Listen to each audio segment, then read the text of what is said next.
History remembers Rome. History remembers Egypt. But between them lies a story almost no one was ever taught. Before Rome had a name, before Greece had a name, before anyone had spoken the word Caesar, there was already a kingdom, deep in the African desert, raising pyramids of its own, training armies, and worshipping gods older than the ones Rome would one day kneel to. A kingdom whose kings didn't invade Egypt, they became Egypt's pharaohs. A kingdom whose queens fought Rome and forced the greatest empire on earth to negotiate peace on Kushite terms. A kingdom whose engineers filled the desert with pyramids, more pyramids than Egypt itself. And then, this kingdom left something behind. Its own writing. Look closely. It isn't hieroglyphics. It isn't anything you'll likely recognize. Here's the strange part. Scholars can sound out nearly every symbol with real confidence. We can read this script aloud today, sign by sign, and come remarkably close to how it was actually spoken. And yet, we still can't understand a single word of it. For 15 centuries, the world simply forgot this kingdom had ever existed. Tonight, we remember it.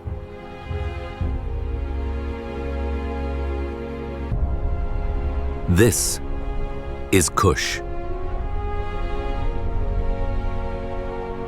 And its story doesn't begin with a war. It begins with a river that refuses to behave the same way twice. In Egypt, the Nile is generous, wide, calm, predictable, flooding the same fields at nearly the same time every year. And that reliability is what let Egyptian civilization plan centuries ahead. But travel south into what's now Sudan, and the river's character changes entirely. Next times, granite breaks through the Earth's surface and forces the Nile into violent, roaring rapids, the 6 cataracts. No large vessel passes easily. No army crosses without paying a price. These cataracts don't just interrupt the river. They carve the land into natural strongholds, each one its own self-contained world. And in the calm stretches between them, green corridors threading through harsh desert. A civilization took root that would eventually rival, and then rule, the very empire that first tried to conquer it. Around 2500 BCE, near the Third Cataract, a city called Kerma rose to prominence. At its height, between roughly 1750 and 1500 BCE, it held some 10,000 residents. A genuine metropolis, a full millennium before what we typically call classical antiquity even begins. One of the most respected archaeologists of his generation stood before its ruins and refused to accept what he was looking at. His name was George Reisner. In the early 20th century, digging at Kerma, he uncovered massive mud brick structures, lavish royal tombs, and an artistic style utterly unlike anything Egyptian. Rather than accept the obvious conclusion, he convinced himself that Africans couldn't have built this on their own. So he decided Kerma must have been the residence of an Egyptian governor, stationed there to oversee the local population. He was wrong.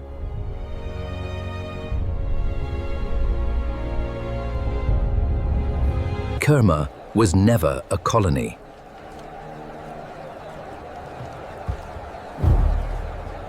It was its own kingdom, with its own gods, its own art, its own ambitions. Built by the people who actually lived there, answering to no one but themselves. Its most striking remains are the dafufas, towering mud brick structures, the largest reaching roughly 20 meters high, with almost no parallel anywhere in the ancient world. Nearly bare of ornamentation, brutal in their simplicity. They didn't need decoration. Their sheer scale was the message.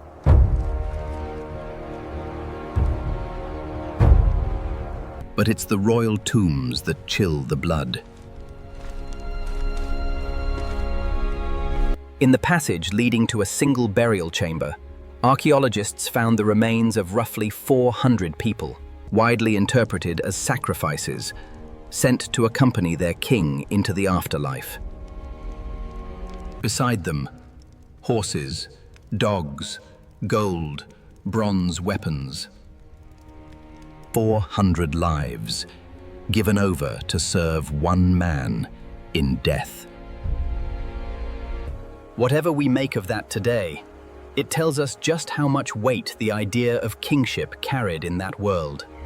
Kerma didn't sit quietly on the Nile's banks. It played the game of power directly against Egypt, allying with the foreign Hyksos rulers of the north against Egypt's native dynasties. And at one point, its armies pushed deep into Egyptian territory. That boldness didn't go unanswered. When Egypt's New Kingdom pharaohs finally crushed the Hyksos and turned their full military weight southward, Kerma fell. Nubia became an Egyptian province, taxed, garrisoned, occupied. But Egypt hadn't come to Nubia purely to punish it. It had come for something Nubia possessed in almost unimaginable quantities. Something that would keep Egyptian eyes fixed on this land for the next 2,000 years. The Egyptians had a name for Nubia, and it wasn't subtle. They called it Taseti, land of the bow, while Nubia itself became known as the land of gold. The eastern desert, stretched between the Nile and the Red Sea, held some of the richest gold deposits in the ancient world. To the Egyptians, gold wasn't just wealth. It was divine flesh. Religious texts describe the very skin of the gods as gold. Every royal statue plated in it, every temple wall covered in it, every visible expression of pharaonic power channeled through it and twined, all of it traced back to mines cut into Nubian rock.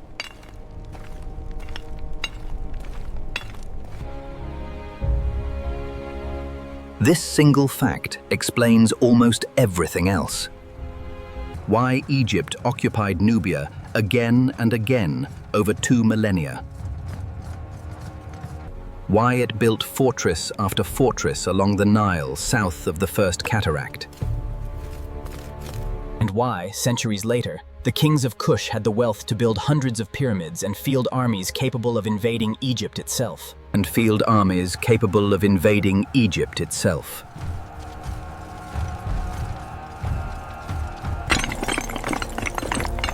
Gold was one of the foundational reasons. Everything else, the wars, the temples, the shifting borders, was built on top of it. Egypt believed it was extracting a resource. In reality, it was financing its future conqueror. The Egyptians who settled in Nubia brought their gods with them. Chief among them, Amun, lord of Karnak, the wealthiest deity in the ancient world. They built him a temple at Jebel Barkal, the steep, sacred mountain near the Fourth Cataract, and declared it his farthest southern home on earth.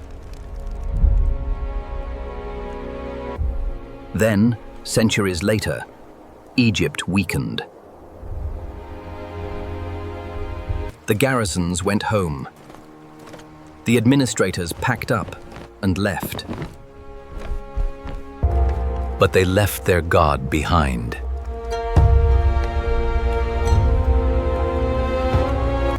and the people of Nubia wouldn't let him go.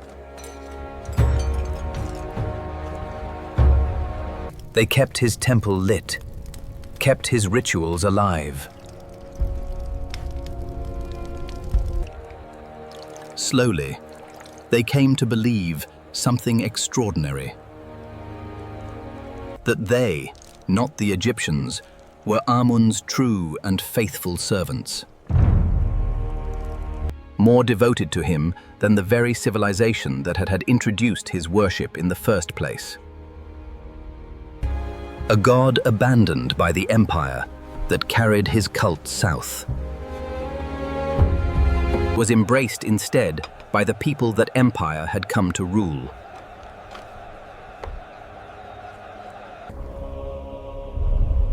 Egypt had no idea what it had just done. That small act of neglect, walking away from one temple, in one distant province, would one day place a Nubian king on the throne of the pharaohs. By the 8th century BCE, Egypt had splintered. Local princes fighting over the delta while the great temples crumbled. And the old religious order broke down. In the south, a Kushite kingdom had been gathering strength around the city of Napata. Its king, Piye, didn't look north and see an opportunity for conquest. He looked north and saw a crime against divine order. Amun was neglected, and Egypt's sacred traditions sat in the hands of men with no right to them. Someone had to restore what had been lost.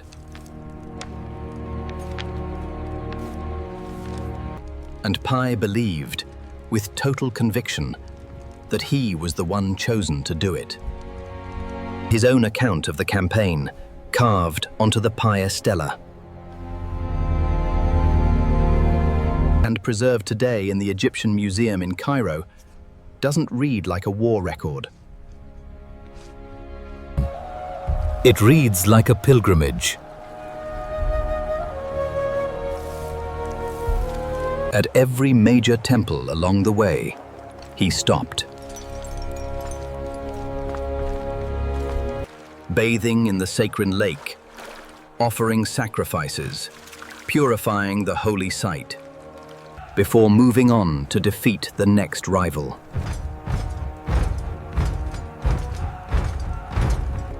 His army carried the reputation of the land of the bow ahead of it.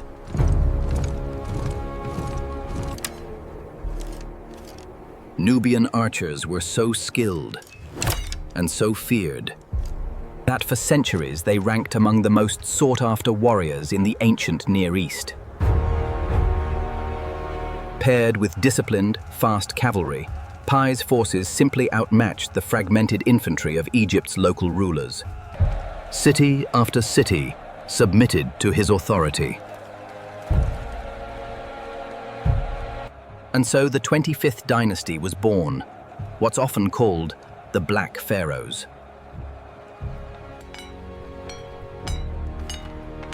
They weren't conquerors tearing down a civilization. They were restorers, rebuilding what its own people had let fall apart. The greatest of these kings was Taharqa, who ruled a unified Egypt and Kush for more than 25 years. Under him, Karnak gained new colonnades of towering papyrus columns, traces of which still stand today. He built a full temple complex at Kawa.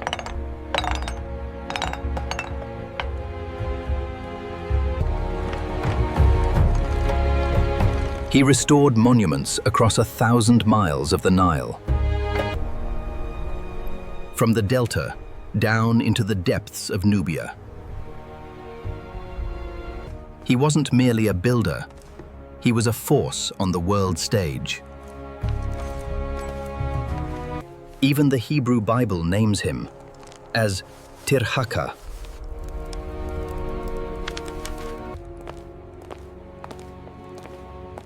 An ally of the Kingdom of Judah against Assyria. That's no small detail.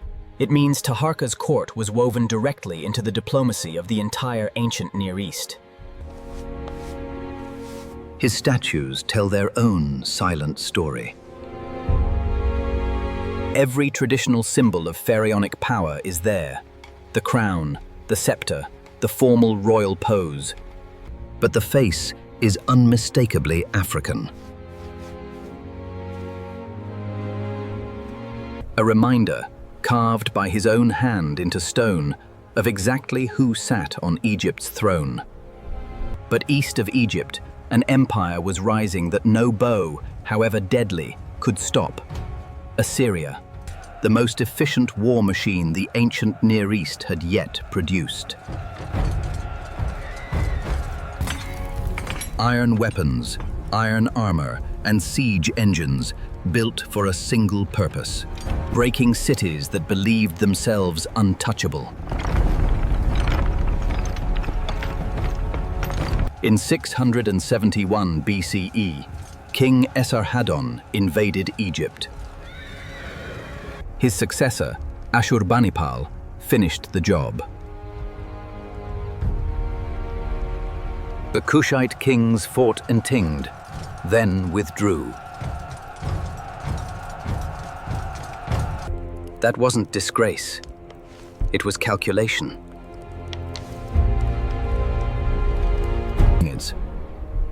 Clinging to Egypt against Assyrian iron would have cost them Kush itself. So they went home.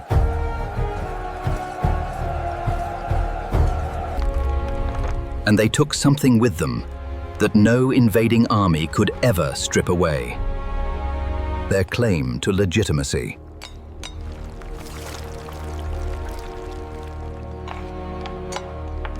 They kept building pyramids.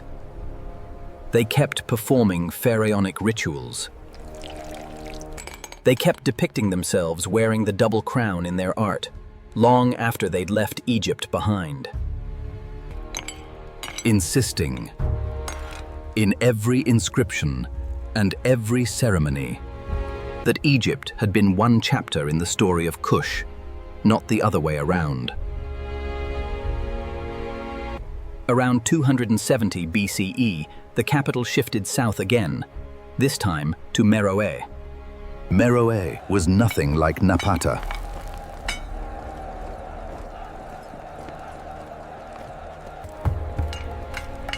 Napata had been a sacred city. Meroë was an industrial one. Its ironworking operations ranked among the largest known anywhere in ancient sub-Saharan Africa. Walk its ruins today, and the evidence still surrounds you. Mountains of black slag, the residue of centuries of continuous fire. This was no longer a temple economy. It was a smelting operation.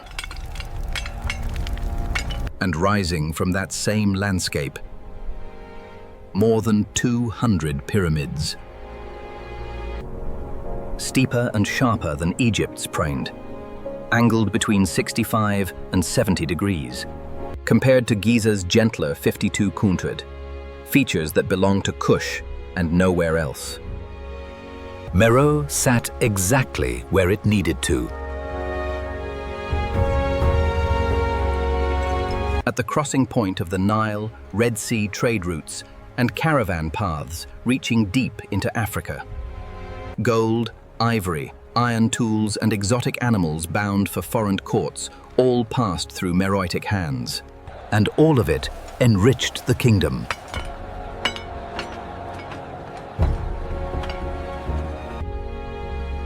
At Musawarat Sufra, one of the largest temple complexes in sub-Saharan Africa, they built a temple to a god Egypt had never known.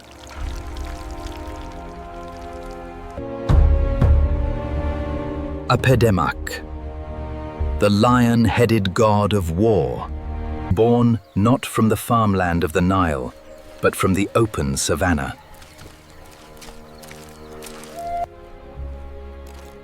Nearby, the remains of large animal enclosures point to something remarkable. Some archaeologists believe elephants may have been kept and even trained here, possibly for military purposes. And on the crowns of Kush's kings, 2 royal cobras rose side by side instead of one. A small detail carrying a loud message. This king ruled 2 lands, not one.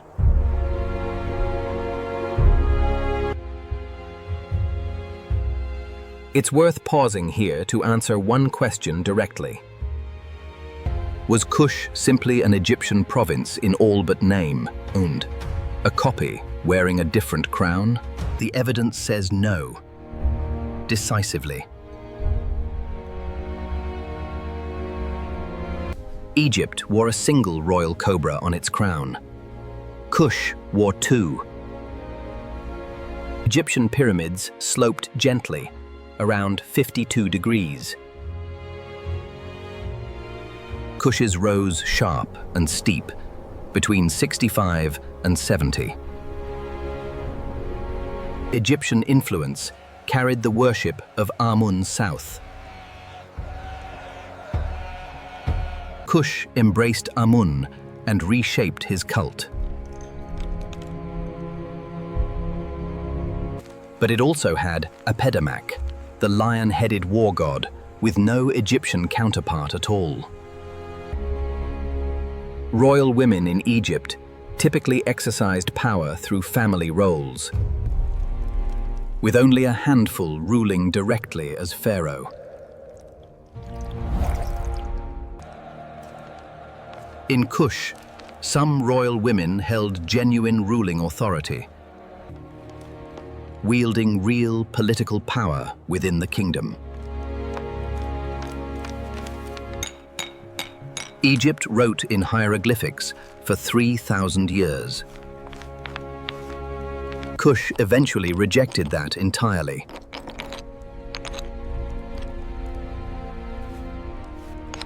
Inventing an alphabet no one had ever seen before, to tell its own story in its own words.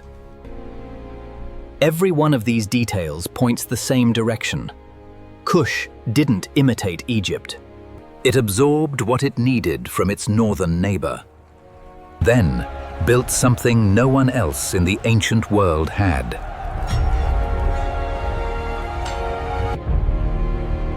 This is where Kush stands apart from nearly every other ancient civilization. The power its women held wasn't symbolic. It was structural. The title Kandake wasn't simply an honor given to a king's wife. It was a political office, one through which a queen could shape the line of succession and exercise real authority throughout a king's reign. The most famous of them was Amanirenas. Ancient sources describe her as blind in one eye, though the cause was never recorded. She wasn't a queen watching a war from a palace balcony. She led her kingdom into battle herself.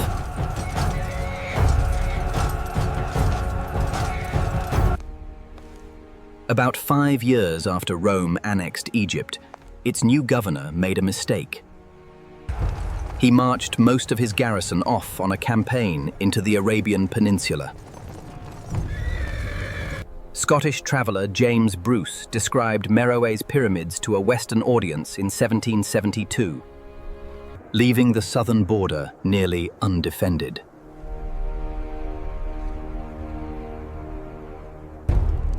Amanirenas recognized the opening immediately.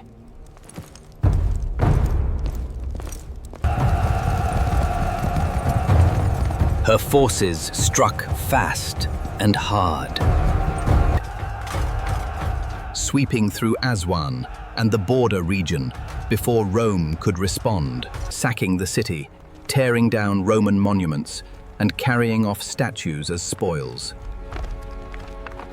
Among them, a bronze head of Emperor Augustus himself, ruler of the known world.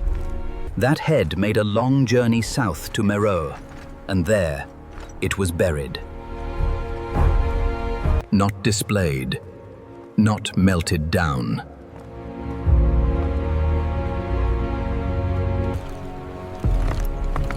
Buried beneath a temple threshold, face turned upward, so that everyone entering the temple would symbolically tread on the face of Rome's most powerful ruler. That head survives to this day, excavated by archaeologists.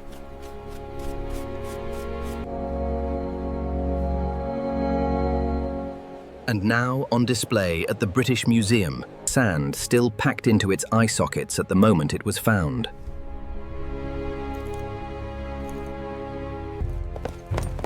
Rome. Predictably, couldn't let this stand. The governor Gaius Petronius left a counter-campaign south and sacked Napata itself. But instead of ending the war, it only dragged it out. Kushite forces regrouped, dug in, and turned the border into a war of attrition Rome wasn't prepared for. Expensive, slow, and far from home. When peace was finally negotiated, around 21 to 20 BCE, the Roman terms were strikingly unusual. The border was restored close to its original position. Kushite hostages were released, and most notably,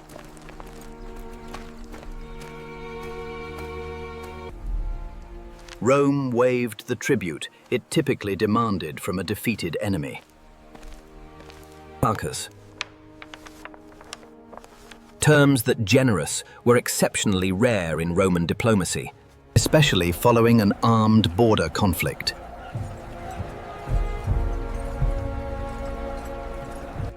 Amanirenas made one thing unmistakably clear to the empire that had subdued the known world. Continuing this war would cost them far more than simply leaving Kush alone. There's one Kushite king whose tomb may have escaped ancient looters entirely.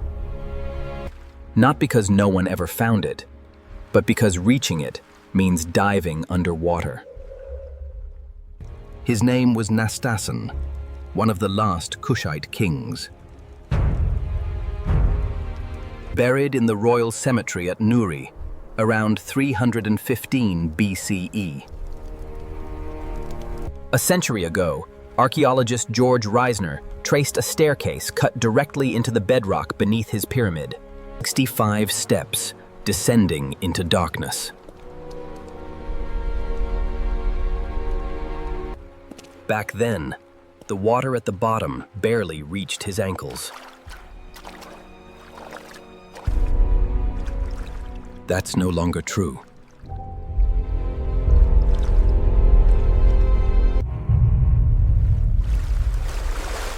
Groundwater has risen decade after decade since, and the burial chamber is now completely submerged. Sealed under water instead of sand.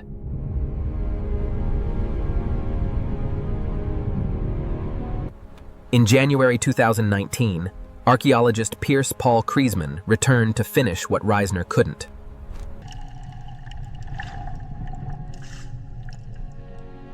The passage was too narrow for dive tanks, so his team supplied air through a 150-foot hose,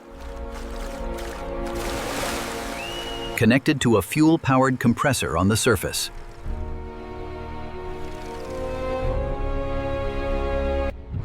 After 40 steps, the stairway ended, and he began swimming. Through 3 successive chambers, each pitch black and roughly the size of a small bus. vaulted ceilings, vanishing into water so dark that only a flashlight beam revealed you were even inside a tomb.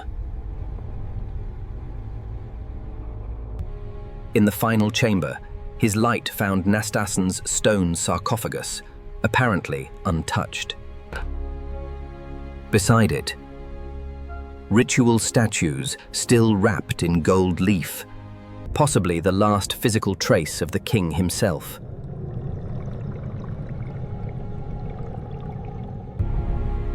Possibly the last physical trace of the king himself.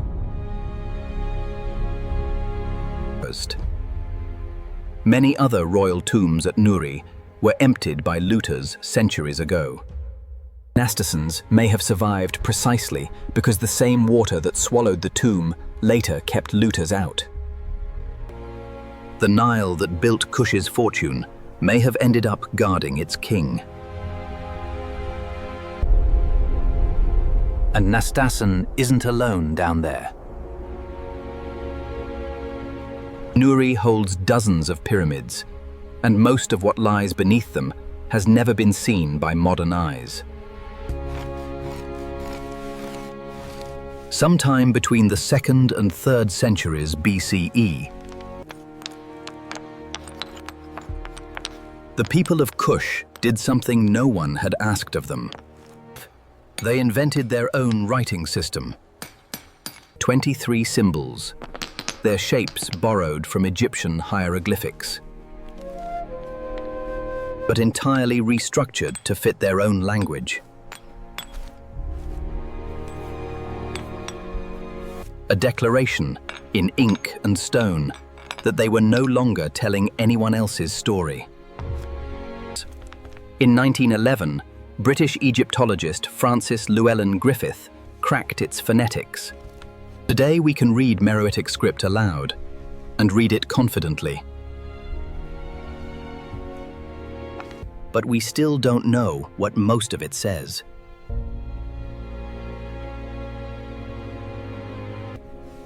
Many undeciphered ancient scripts have been cracked open through bilingual texts. Bridges between the unknown and the known.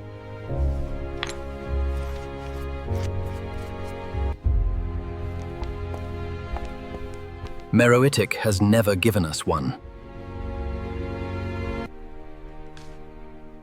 And because the script's broader linguistic family remains disputed, hundreds of surviving inscriptions, funerary prayers, royal victory records, trade documents remain pronounceable but only partially understood. Somewhere beneath the sands of Sudan, this kingdom is still speaking. We simply haven't yet learned how to listen. No kingdom lasts forever, and Kush's ending carries a possible irony. But some researchers believe the very industry that gave it power may have also contributed to its fall.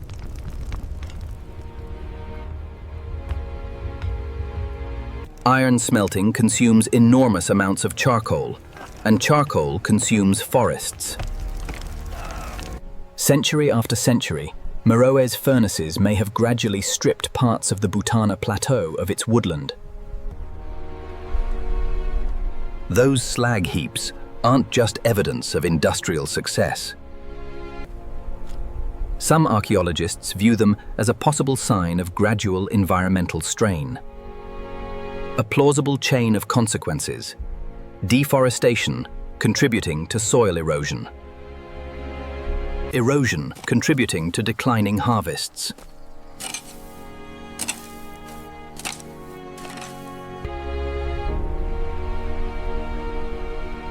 Combined with a regional climate trending drier, this may have worn down land that had once fed an entire empire. Meanwhile, a new power was rising along the Red Sea coast, Aksum. in what's now Ethiopia and Eritrea, offering traders a route to the Mediterranean that bypassed the Nile Valley entirely. And with it, Kush's trade revenue. By the mid-4th century CE, the Aksumite king Ezana recorded campaigns against a people he called the Kasu. His own inscriptions, written in 3 languages, described defeating the Kasu, seizing cattle, gold, and ivory, and taking thousands of captives. Sections of Meroë show signs of destruction and abandonment. Its pyramids, which had taken 5 centuries to build, were never torn down. They were simply left.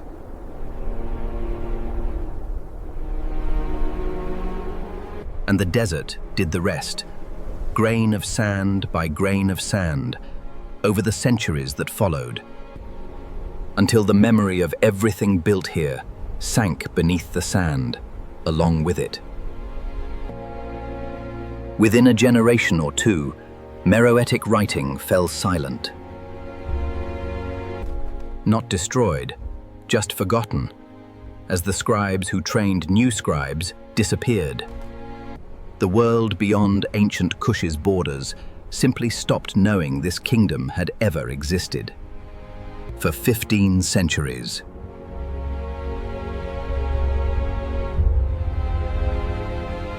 And slowly, it came back to us.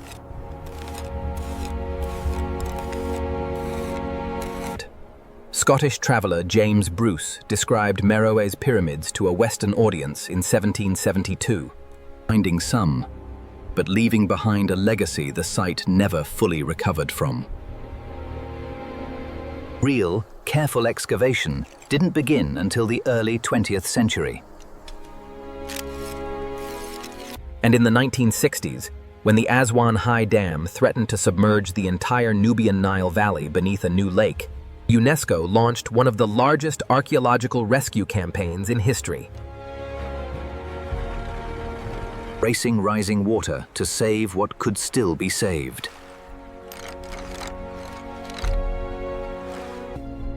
But here's the part most people never hear.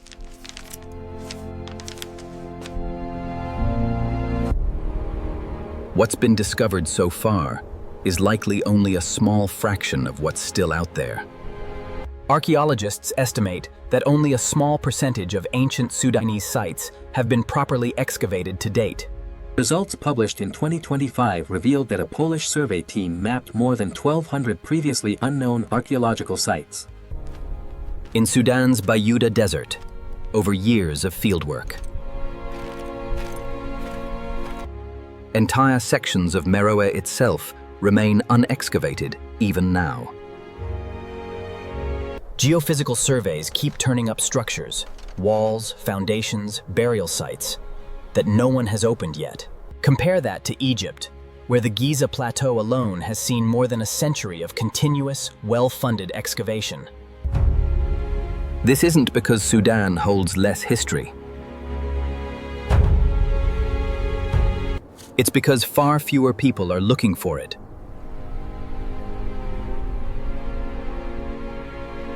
And in recent years, the search has only gotten harder. Ongoing civil conflict in Sudan has forced excavation teams to suspend fieldwork. Endangered museum collections, and made access to some of the country's most important sites difficult or dangerous. Somewhere beneath that sand, entire chapters of Kush's history. Cities, tombs, and perhaps even the missing bilingual text that could finally unlock Meroitic writing are simply waiting. Not lost, not yet found. Today, Meroë's pyramids draw a fraction of the visitors Giza does. Despite being no less spectacular and far less crowded.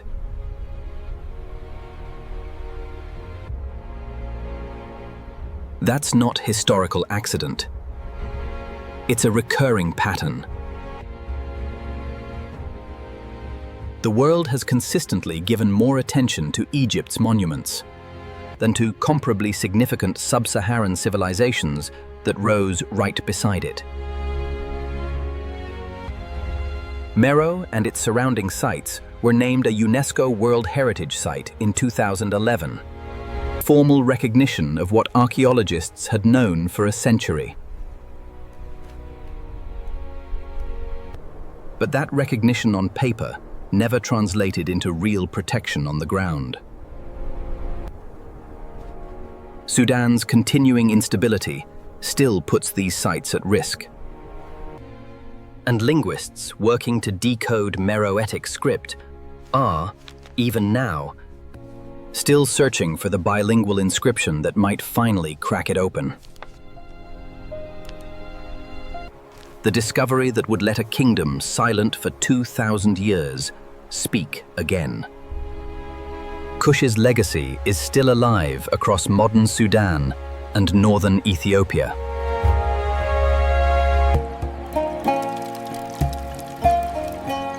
In culture, tradition, and memory, and in the landscapes that once formed the heart of its kingdom. Kush was never Egypt's shadow, nor a footnote in someone else's history. It was an independent, inventive civilization that ruled Egypt as legitimate pharaohs. Forced Rome into peace on its own terms. Built more pyramids than the empire it once conquered.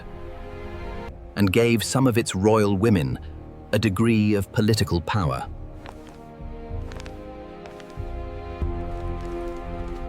Extraordinary by the standards of the ancient world. And it left behind a voice we can pronounce, but not yet fully understand.